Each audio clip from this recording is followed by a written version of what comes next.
Fanfic Corner, presented by Jennifer. Journey to Peace, Chapter 20. Okay, for those of you who have not yet seen the first few videos for Journey to Peace, I suggest you go view those now, as this is a continuation of that story.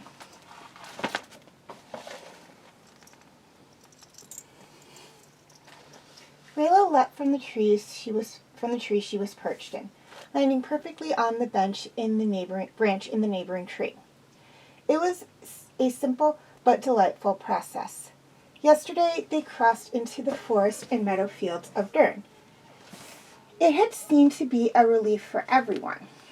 They weren't completely certain where the shadow assassin terrorizing Dern would be, but instructions of where it was supposedly headed and what route was supposed to be held at the farming city right next to the last known location. She leapt to the next tree.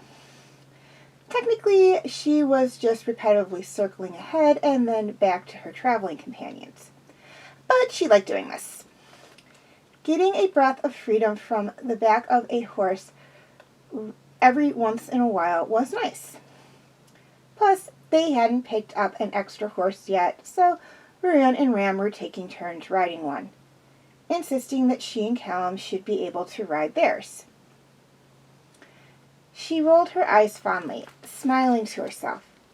It had been a shock to get Ram back, but not an unwelcome one by any stretch. Honestly, she might have to say that another big shock had been Ram's unquestionable acceptance of her and Callum's relationship. She jumped higher when she heard the nearly silent sound of someone leaping into a tree behind her. Crouching low, she turned silently, relaxing when it was Rurian who landed on the sturdy branch below her. She dropped down behind him and he spun around, one hand straying to the bow on his back before relaxing. "How many times do I have to tell you not to sneak up on an assassin?" "Right back at you," he sighed, shaking his head fondly. A smile played on his lips. "All right, they're making camp a little ways back if you're wondering." She nodded. "Thanks for letting me know, but—" She trailed and he quirked one eyebrow up in a silent prompt to continue. "You wouldn't come out here just to tell me that." He shrugged. "Is it so bad that I wanted to get a moment alone with you?" She shook her head, sitting down on the tree branch. "No, honestly, I guess I kind of miss time between the two of us."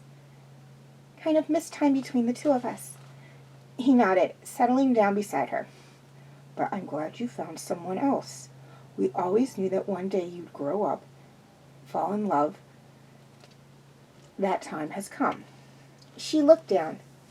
"I don't want to lose you and Tinker just because I found Callum," she murmured. It was silly, but it had been a nagging fear in the back of her mind. Rand chuckled softly beside her, resting his hand on top of hers.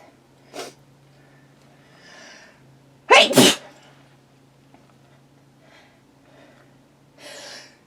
Hey! Nothing you do will ever get rid of us. We'll always be there for you, even now that you're grown up so much from the little girl we took in. All that has happened is our family has expanded, Rayla. She smiled. Thank you. He smiled back. You're welcome. Even if what I said would have held true anyways. They both chuckled at that. After a few moments of silence, Rayla spoke up again. After we're done traveling the kingdoms and saving the other assassins, Callum and I were thinking we could travel back to Zadia. I figured you'd want to go home as well. Rand nodded at her side. Yes, I plan to travel back after we finish. I'd be more than happy to travel with you and Callum. She smiled. That's great, but I was planning on stopping along the way. Let Callum see a bit of our culture. Rand chuckled. That will be something I won't miss. Any ideas where? We were thinking going back through the breach. There's a city we more or less went past on our way to Catalyst, but it was out of the way, so we didn't go to it. He nodded. Sounds good to me. She beamed at him, before her eyes lit up with mischief. Race you back, she exclaimed, getting to her feet and taking off through the trees. She could hear Ruan laughing behind her, but the near silent footfalls told her he was following.